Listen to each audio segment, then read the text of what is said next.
Autokefalnost pravoslavne crkve u Crnoj Gori, kontinuitet crkvenih institucija na našim prostorima, tretman vjerskih i kulturno-istorijskih dobara u samostalnoj i državama u čijim je granicama Crna Gora bila tokom istorije, pitanja su čiji se odgovori često zaobilaze ili pogrešno tumače. Podsjećamo na opšte poznate istorijske činjenice i dokumente koji ih potvrđuju.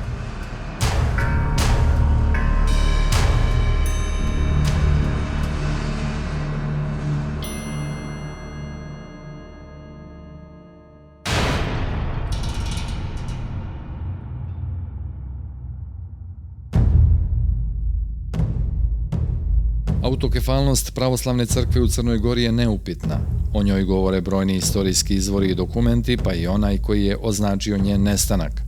U tomosu Vaseljenskog patrijarha Meletija IV. I Svetog sinoda Vaseljenske patrijaršije u Carigradu od 19. februara 1922. godine kaže se da je teritorija kraljevine Srba, Hrvata i Slovenaca obuhvatila i eparhije koje su do tada bile pod upravom patrijaršijskog Vaseljenskog prestola. Pored toga, u granicama ovog Ujedinjenog kraljevstva Srba, Hrvata i Slovenaca ušle su i autokefalne pravoslavne crkve, Karlovačka i Crnogorska, kao i dve dalmatinske eparhije, Zadarska i Bokokotorska.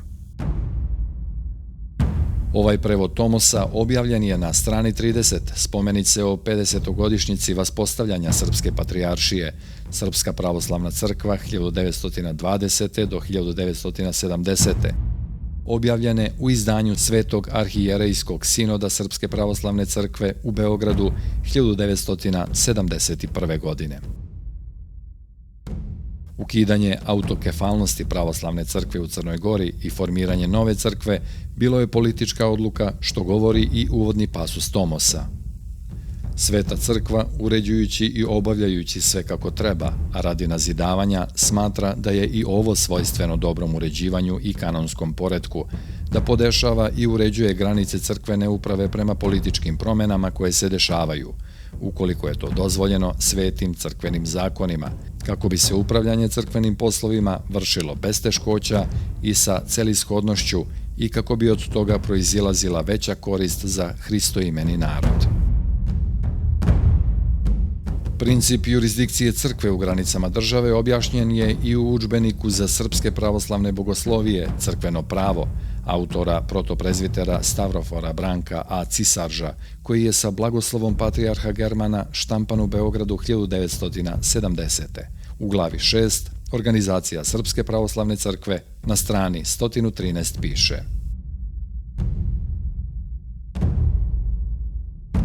Sledeći 17. kanonu 4. Vaseljenskog sabora i 38. kanonu Trulskog sabora, da razređenje crkvenih oblasti sledi razređenju državnom i građanskom, sazvana je 31. decembra 1918. godine u Sremskim Karlovcima pod predsjedništvom arhijepiskopa Beogradskog i mitropolita Srbije Dimitrija, konferencija episkopa svih pravoslavnih crkava u zajedničkoj državi Kraljevini Srba, Hrvata i Slovenaca. U kanonskom pismu Vaseljenskog patrijarha od 24. februara 1922. godine, a čiji je prevod objavljen takođe u spomenici Srpska pravoslavna crkva 1920. do 1970. Na strani 33 Meletije IV. Pojašnjava da je tomos Srpskoj pravoslavnoj crkvi motivisan prije svega praktičnim razlozima, da je donešen bez odluke Vaseljenskog sabora, ali sa uvjerenjem da će se sa njim saglasiti i ostali patrijarsi. Posavetovavši se i o tom pitanju po dužnosti sa našim svetim sinodom, pohvali smo želju crkve i države i priznali smo korist koju pravoslavlje može imati od takvog uzdignuća, a način postupanja našli smo da je u saglasnosti više sa crkvenom ekonomijom, oportunošću, nego li sa preciznošću kanonskog reda, jer za unapređenje koje od pomesnih svetih Božih crkava na stepen dostojanstva patrijaršijskog potrebna je odluka Vaseljenskog sabora, kao što nam svedoče primjeri otaca. No mi, imajući u vidu više samu želju i cilj i poštujući pristanak koji je unapred dat, sinodski i u ime naše svete crkve, a želeći pre svega da što više i više umnožimo radost pobožnog srpskog naroda koji je od Boga pomilovan, mi se od sada već pridružujemo koliko nameri, toliko i aktu svete srpske crkve, uvereni da će se u svoje vreme saglasiti s nama i ostali najblaženiji patrijarsi. U tom dokumentu, koji obiman ima više stranica, patrijarh Meletije i sinod Vaseljenske patrijaršije jasno navode motivaciju za izdavanje tog tomosa. Motivacija je bila isključivo politička, to je i napisano u tom tomosu, jer se karta Evrope u političkom smislu promijenila. U to doba nestaje Austro-Ugarska, pa Karlovačka mitropolija dolazi u sastav nove države. U to doba nestaje Otomansko carstvo na teritoriji današnje Srbije, pa Srbije i neki dijelovi prisajedinjuju se novostvorenoj kraljevini Srba, Hrvata i Slovenaca i Meletije IV. Sa sinodom konstatuje tu činjenicu da je izdavanje tomosa posljedica izmjene granica i političkih prilika na Balkanskom poluostrvu. I upravo iz tog razloga on konstatuje da 3 autokefalne crkve postaju jedna crkva i dio Vaseljenske patrijaršije, 2 eparhije koje su do tada pripadale Vaseljenskoj patrijaršiji, postaju dio nove crkvene organizacije. U savremenom domu veoma mnogo češći slučaj da granice crkve se podudaraju sa granicama države. To je prije svega iz razloga jer je pravoslavna crkva ne samo vjerska, već identitetsko-kulturološka organizacija i ona je uslijed toga oblikovana u granicama države. Da podsjetimo, u katalogu autokefalnih pravoslavnih crkava sintagmi iz 1855. godine, koja je objavljena po odobrenju Carigradske patrijaršije pod rednim brojem 9, nalazi se Crnogorska pravoslavna crkva kao autokefalna ili samoupravna crkva. U Ustavu Svetog sinoda u Knjaževini Crnoj Gori iz 1904. godine u članu 1 stoji: Autokefalna pravoslavna mitropolija u Knjaževini Crnoj Gori kao član jedine svete katoličanske i apostolske crkve, kojoj je pastironačelnik i glava Gospod i Bog naš Isus Hristos, čuva i održava jedinstvo u dogmatima i kanoničkim ustanovama sa svim drugim pravoslavnim autokefalnim crkvama, i ovo će jedinstvo ona čuvati i održavati do vijeka. Ustav Knjaževine Crne Gore iz 1905. godine, član 40. Državna vjera u Crnoj Gori je istočno pravoslavna. Crnogorska crkva je autokefalna.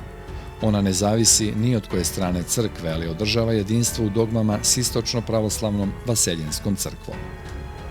U dokumentu kojim je označen kraj postojanja autokefalne Crnogorske crkve, zapisniku sa izvanredne sjednice Svetog sinoda održane 16. decembra 1918.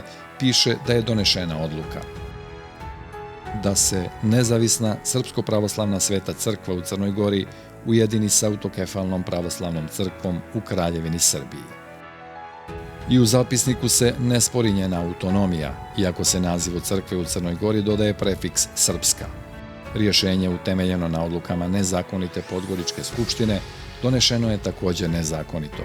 Potpisala su ga svega 3 od 8 članova Svetog sinoda, a crkva je prvi put nazvana srpsko-pravoslavnom, dakle tek nakon Podgoričke skupštine.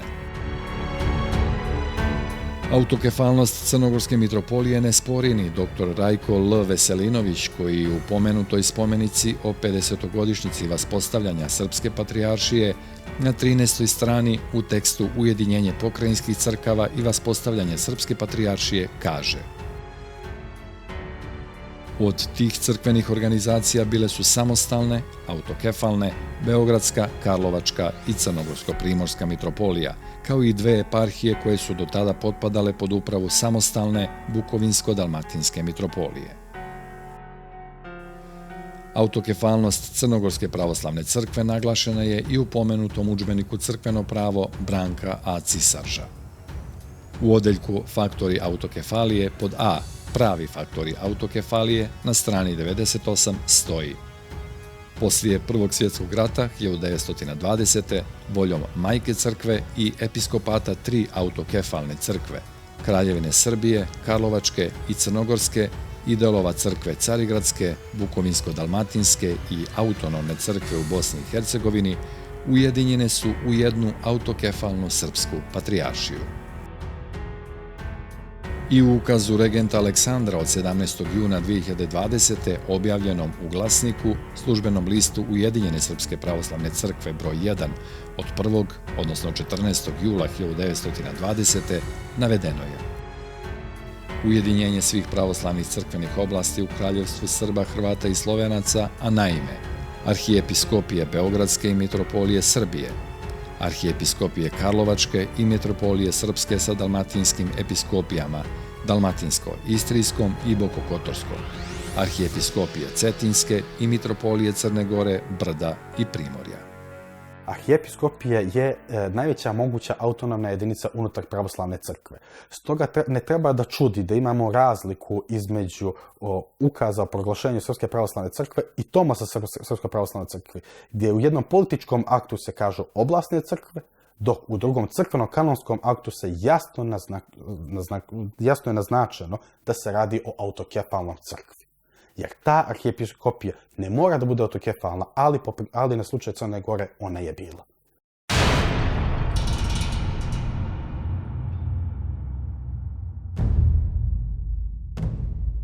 Iako Srpska pravoslavna crkva za godinu osnivanja smatra 1219. država Srbija joj priznaje kontinuitet sa pravnim subjektivitetom tek na osnovu dokumenta iz 1836. godine, kada ta crkva nije bila autokefalna.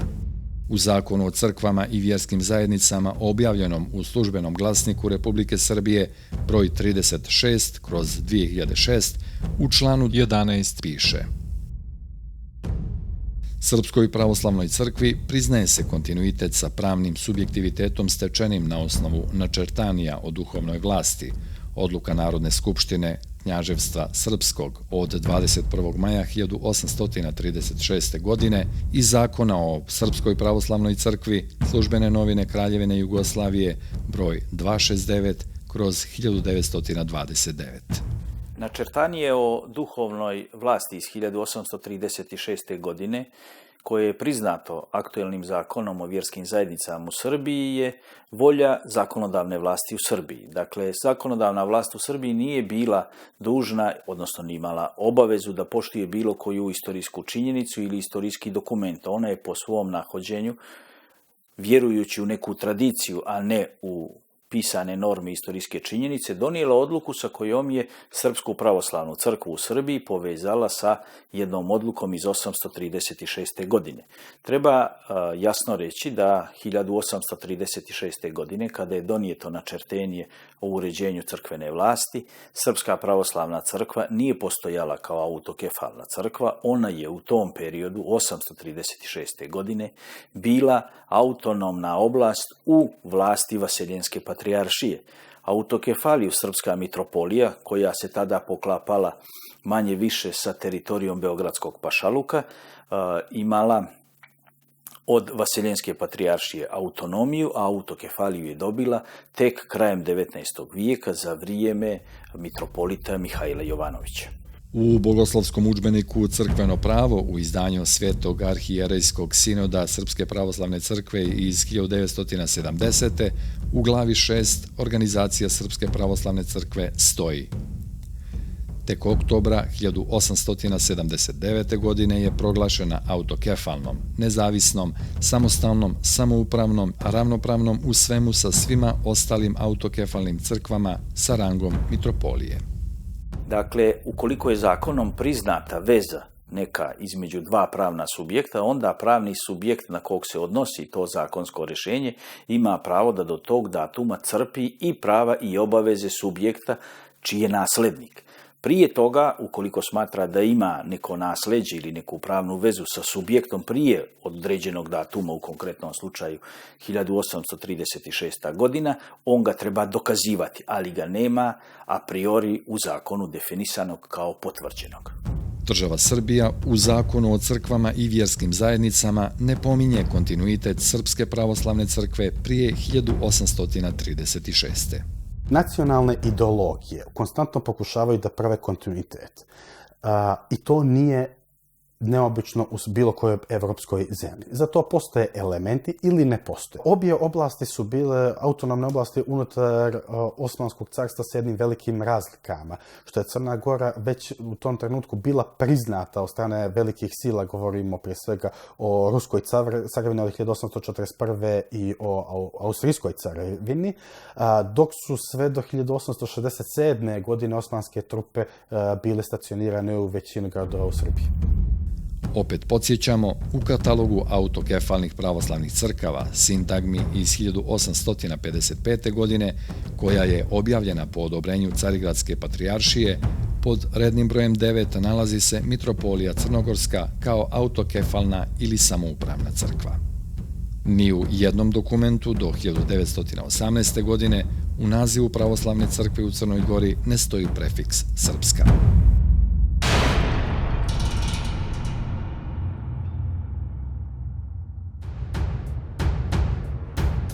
Imovina kojom je raspolagala crkva kroz istoriju Crne Gore pripadala je državi, bez obzira na to kako se ona u tom trenutku zvala i u kojim granicama se prostirala. Najmarkantniji dokaz je opšti imovinski zakonik Knjaževine Crne Gore iz 1888. koji u članu 719 kaže: nepokretna dobra pravoslavnih crkava i manastira ne mogu se nikako prodavati ili inače ustupati bez naročito dopuštenja državnih vlasti. Kako je jedan od opštih pravnih principa da vlasništva ne može biti bez prava raspolaganja, jasno je da je država, a ne crkva, u Knjaževini Crnoj Gori vlasnik vjerskih objekata. Jasno ćete vidjeti u samoj odredbi te imovinskog zakonika koji je napisao Valtazar Bogišić, da se u Crnoj Gori nije radilo o imovini pravoslavne crkve, odnosno institucije pravoslavne crkve na jednoj teritoriji, jer bi u tom slučaju norma glasila imovina pravoslavne crkve, jednina, a u konkretnoj normi radi se o množini, što znači da je tadašnja i tradicija i zakonodavna praksa ukazivala da svaka pojedinačna crkva, odnosno lokalna zajednica, ima svoju crkvu, a da ta crkva može imati i pokretnu i nepokretnu imovinu. Nadzor na tom i pokretnom i nepokretnom imovinom imala je državna vlast, jer je upućivala da otuđenje takve imovine ne može biti bez dozvole državne vlasti. Najbolju potvrdu toga možete naći i u zakonima koji se tiču financija i Knaževine i Kraljevine Crne Gore. Obje državne tvorevine donosile su zakon o budžetu, kao što ga i danas Crna Gora donosi, i u zakonu o budžetu iz zadnje godine 1914. kada je donijet, jasno se vidi da država odvaja za manastire i crkve, za njihovu izgradnju, za njihovo održavanje, ali se jasno vidi da višak sredstava koje crkva prikupi moraju biti uloženi u državnu kasu, što znači da crkva u Crnoj Gori u ma kojem organizacionom obliku nije imala potpunu samostalnost u finansijskom i u imovinskom smislu. U zaključcima Skupštine glavara održane na Cvijeti 1868. godine, a koji su štampani u Orliću, godišnjaku crnogorskom za 1869. uprava nad imovinom Cetinskog manastira predaje se mitropolitu uz obaveznu kontrolu vlasti, što će biti obrazac koji je primjenjivan i na svim ostalim crkvama i manastirima. Zaključeno je, međutim, još i ovo, da se ostatak prihoda predaje na dobit u sigurne ruke, da odbor senatski, kojem će se narodna blagajna povjeriti, pregleda račune manastirske svako 3 mjeseca, da besposredni odgovornik za dobra crkovna bude isti, mitropolit Ilarion, ili drugi koji bi ga naslijedio, i na posljedku da glava crkve pod nikakvim izgovorom, bez znanja vlasti, ne može ništa kupiti, prodati, promijeniti ili darovati od onoga što crkvi prinadleži. Prilikom prodaje manastira Majne Austro-Ugarskoj vidi se da su ugovor koji je sačinjen u Kotoru a čiji je prepis objavljen u zborniku Crnogorski zakonici iz 1998. godine, iako je Njegoš bio vladika i vladar Crne Gore, morali potpisati i crnogorski glavari, što svjedoči da crkva, odnosno njen poglavar, nije imao neograničenu moć raspolaganja imovinom. Sličan odnos države i crkve nastavljen je i nakon formiranja Srpske pravoslavne crkve. U zakonu o Srpskoj pravoslavnoj crkvi donešenom 1929. godine, koji je proglasio kralj Aleksandar I, a koji je objavljen u službenim novinama Kraljevine Jugoslavije broj 269/109/1929, u članu 2 piše da crkva samostalno upravlja imovinom, ali pod nadzorom državne glavne kontrole. U bogoslovskom udžbeniku Crkveno pravo na strani 195 stoji: premda je crkva od 1929. samostalno upravljala svojom imovinom, član 2 zakona o Srpskoj pravoslavnoj crkvi, ipak je njeno materijalno poslovanje potpadalo pod nadzor glavne kontrole, član 2 zakona o glavnoj kontroli. Crkvena imovina je imala mnogo oblika u Knjaževini i Kraljevini Crnoj Gori, prije svega zbog načina kako je stvarana, jer nije isto bilo posjedi Cetinskog manastira i lokalna crkva u plemenu. U najvećem broju slučajeva crkvena imovina je bila prije svega plemenska, jer su je plemena gradila, održavala, donirala, obrađivala i tako dalje. Jasno i nema spora da je status crkvene imovine u Knjaževini Kraljevini Crnoj Gori i zakonski uređen, da je to državna imovina koja je data na korišćenje crkvi. Djelimično je promijenjeno u Kraljevini Srba, Hrvata, Slovenaca, odnosno Kraljevini Jugoslaviji, gdje je crkva bila vlasnik imovine, međutim pod nadzorom države, što je značilo da nije moglo da se desi apsolutno nikakva promjena nad tom imovinom bez odobrenja države. Nakon 1945. godine sva crkvena imovina je pripala državi, odnosno čak i mjesnim zajednicama, da bismo nakon pada toga sistema dobili ovaj kuršlus gdje zapravo sada ne znamo je li imovina u vlasništvu crkve, određenih lica, sela ili tako što li reći. O odnosu države i crkve u Kraljevini Jugoslaviji najbolje govori i član 8 u kojem stoji da izbor patrijarha i eparhijskih arhijereja potvrđuje kralj ukazom, na predlog ministra pravde stavljan u saglasnosti sa predsjednikom ministarskog savjeta. U Austro-Ugarskoj, u kojoj je živjela Karlovačka mitropolija, sam car imenovao mitropolita, odnosno od 848. srpskog patrijarha u Austro-Ugarskoj. On ga imenovao nakon što bi mu Srpski sabor u Austro-Ugarskoj, koji su činili 2/3 laika, a 1/3 episkopa, predložio kandidata za mitropolita Karlovačkog, odnosno patrijarha srpskoj u Austro-Ugarskoj. Dešavalo se i da austrijski car ne prihvati predlog sabora, već da izabere osobu za koju je on smatrao i navodio u dokumentima da će se starati o interesima crkve, ali u skladu sa zakonima Austro-Ugarske. Tako je Franjo Josif i izabrao jednog od srpskih mitropolita, patrijarha Germana Anđelića, iako on nije bio predložen od Srpskog sabora. To je osoba koja je u Srpskoj crkvi ostala zapamćena kao dobrotvor i donator Srpske gimnazije u Sremskim Karlovcima.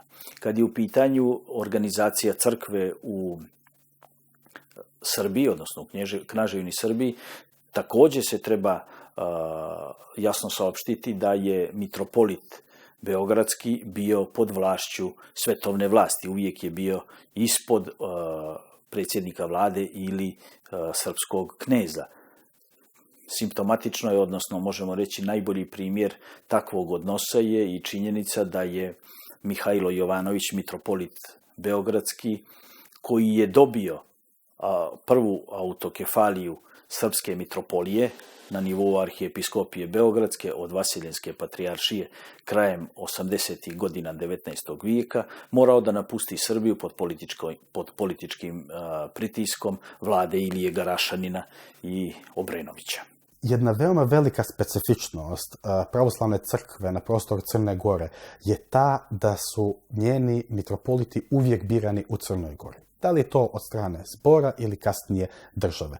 Hirotonija mogla biti obavljena ili u Peći, ili u Sremskim Karlovcima, ili što znamo kasnije u Petrogradu. Međutim, ono što je krucijalno i što je rijetkost u Evropi jeste da narod uvijek bira svog vjerskog predstavnika kroz zbor ili kroz neke druge državne ustanove. Kad god pričamo o tome da je pravoslavlje ili pravoslavna episkopija ili mitropolija na prostoru Crne Gore dio nečega drugoga, veoma često se to izbaca i veoma često se to zaboravlja, jer to je ta specifičnost što karakteriše Crnu Goru. U drugom odeljku udžbenika Crkveno pravo pod nazivom Izvori crkvenog prava kao izvori se navode božanska volja, volja crkve i volja države. Na strani 27 navodi se da volja države kao materijalni izvor crkvenog prava ima sporedno značenje, te da crkva svoje unutrašnje ustrojstvo reguliše samostalno, uzimajući u obzir samo božansko pravo. No, s druge strane, crkva nema svoje teritorije, nego postoji na teritoriji gde je suverena građanska vlast pripada nekoj državi, zbog čega ona mora da uzima u obzir i da recipira odredbe stvorene državnom voljom i mora da ostavlja državnoj volji regulisanje svog spoljašnjeg položaja u državi, kao jednog od društva koje postoje na državnoj teritoriji.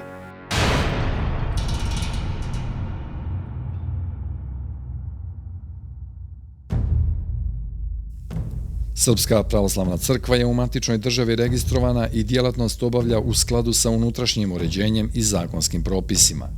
U registru Ministarstva pravde Srbije pod nazivom Spisak crkava i verskih zajednica piše Srpska pravoslavna crkva, Patrijaršija Srpska, sedište Beograd, Kralja Petra I, 5, ovlašćeni zastupnik, njegova svetost, Patrijarh Srpski gospodin Irinej.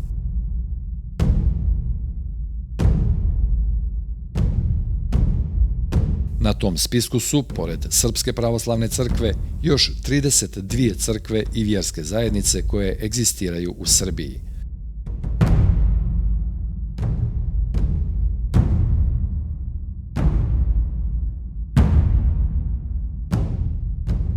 O tome da li su eparhije Srpske pravoslavne crkve registrovane u Crnoj Gori postoje oprečna tumačenja.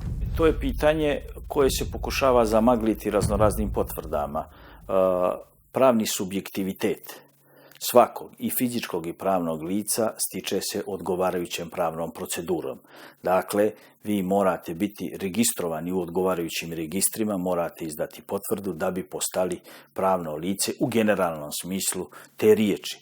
Srpska pravoslavna crkva u Crnoj Gori nije izvršila registraciju u kojoj bi postala generalno pravno lice, već u određenim postupcima, obzirom da raspolaže nekom imovinom, dobija status stranke u postupku. Da li ćete se registrovati ili se nećete registrovati, ne mora nužno uticati na vašu aktivnost. Međutim, jasno je da ako vršite određenu vjersku aktivnost, vi morate imati i neku komunikaciju sa državnom vlašću, jer je politička teorija i demokratska praksa u cijeloj Evropi da ne možete živjeti, funkcionisati i djelovati van zakonskog sistema jedne sredine, odnosno države. Ukoliko to radite, na gubitku ste vi.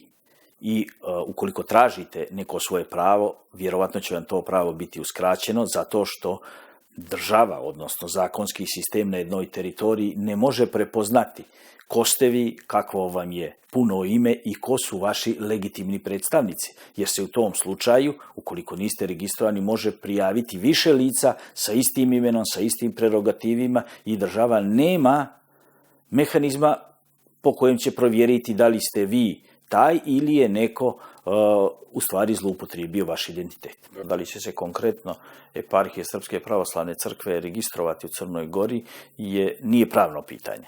Dakle, ukoliko žele one to mogu, ukoliko neće one to ne moraju, ne može ih niko natjerati. Međutim, simptomatično je da se tu radi o jednoj manipulaciji. Srpska pravoslavna crkva se i u Srbiji registrovala na isti način, registrovala se i u Republici Hrvatskoj i jasno je da ako imate jedan isti subjekt koji se registrovao u dvije države u našem okruženju, u dvije države sa sličnom pravnom tradicijom, a ne želi to uraditi u Crnoj Gori, da razlozi nisu pravni.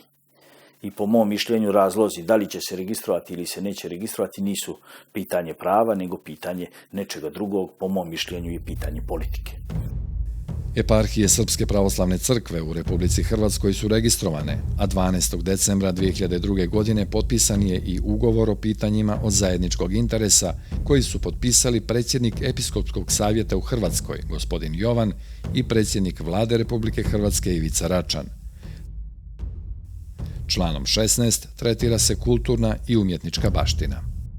Srpska pravoslavna crkva u Hrvatskoj želi nastaviti služenje društvenoj zajednici i svojom kulturnom baštinom, omogućujući svima koje zanima da to bogatstvo upoznaju, da se njime koriste i da ga proučavaju. Ugovorne stranke će surađivati u popisu i zaštiti baštine iz stavka 1 ovoga članka i brinuti se da ona bude dostupna građanima sukladno propisima o zaštiti i očuvanju kulturne baštine Republike Hrvatske. Republika Hrvatska se obvezuje da će Srpskoj pravoslavnoj crkvi u Hrvatskoj dati u vlasništvo, ali ne i u posjed, sve matične knjige i arhivsko gradivo, koje je sada u vlasništvu Republike Hrvatske, a oduzeto za vrijeme jugoslavenske komunističke vladavine, te se smatraju arhivskim gradivom. Matične knjige i arhivsko gradivo ostaju u posjedu u ustanovama kulture radi stručne obrade, zaštite i korištenja. U temeljnom ugovoru je propisano da će se registrovati i Srpska pravoslavna crkva u Hrvatskoj izvršila do sada otprilike nešto više od 400 registracija. Dakle, tamo nema problema sa registracijom, iako im nije priznat kontinuitet sa bilo kojom ranijom crkvenom organizacijom. To je jedna stvar. Druga stvar je, koja je po mom mišljenju nepovoljna za Srpsku pravoslavnu crkvu, ali je ona na takve klauzule ugovora pristala, potpisala je, da dio arhivske građe i dio spomeničke građe, pokretne spomeničke građe, koji je oduzet u vrijeme komunističke vlasti, jer takav je termin u ugovoru, koji je oduzet u vrijeme komunističke vlasti od Srpske pravoslavne crkve, bit će vraćen u vlasništvo Srpske pravoslavne crkve, međutim to vlasništvo je, kako pravnici kažu, gola svojina. A radi se o sljedećem. Biće im vraćeno u vlasništvo, ali će posjed i korišćenje ostati Republici Hrvatskoj. Dakle, Republika Hrvatska je samo formalno vratila Srpskoj pravoslavnoj crkvi, odnosno dala im je naslov da su vlasnici, ali nisu ni korisnici, ni posjednici te imovine. Srpska crkva je u Hrvatskoj na takvo određenje pristala. Najviše sporenja na relaciji vlada Crne Gore Srpska pravoslavna crkva nakon usvajanja zakona o slobodi vjeroispovijesti ili uvjerenja i pravnom statusu vjerskih zajednica izazvali su članovi 62, 63 i 64 koji tretiraju status vjerskih objekata. Vjerski objekti i zemljište koje koriste vjerske zajednice na teritoriji Crne Gore, koji su izgrađeni, odnosno pribavljeni iz javnih prihoda države ili su bili u državnoj svojini do 1. decembra 1918. godine i za koje ne postoje dokazi o pravu svojine vjerskih zajednica, kao kulturna baština Crne Gore, državna su svojina. Vjerski objekti koji su izgrađeni na teritoriji Crne Gore zajedničkim ulaganjima građana do 1. decembra 1918. godine, a za koje ne postoje dokazi o pravu svojine, kao kulturna baština Crne Gore, državna su svojina. Vi bez osnova, bez obzira da li ste upisani, ako ste upisani bez valjanog pravnog osnova, nikada ne možete postati vlasnik. Može proći i 100 godina, ako nemate osnov koji je usmjeren na sticanje svojine, ne možete postati vlasnik. I ta odrednica je potpuno jasna da ukoliko i do 1918. ili ranije nemate osnov po kojem ste stekli državinu neke nepokretne stvari, ne možete postati njen vlasnik. To je princip koji važi još od starog Rima. Bez osnova niste mogli steći ni jednu stvar. Valjanost upisa cijenit će se prema dokumentima koji su priloženi. Ukoliko ste priložili dokument koji se može smatrati po vremenu nastanka kao osnov koji je usmjeren za sticanje svojine, onda nećete imati bilo kakvog problema. A sticanje svojine je i tada i danas i u buduće će biti rezervisano za privatnopravne poslove ili neke javnopravne odluke. Dakle, ukoliko titular prava koje je upisano ima osnov, bez obzira da li je to ugovor, da li je to ugovor o poklonu, kupoprodaji, da li je to neko zavještanje, da li je to neki testament ili je to neko zakonsko određenje, ukoliko je usmjereno na sticanje svojine, neće imati bilo kakvog problema da to i potvrdi, odnosno da mu svojina bude zakonito upisana.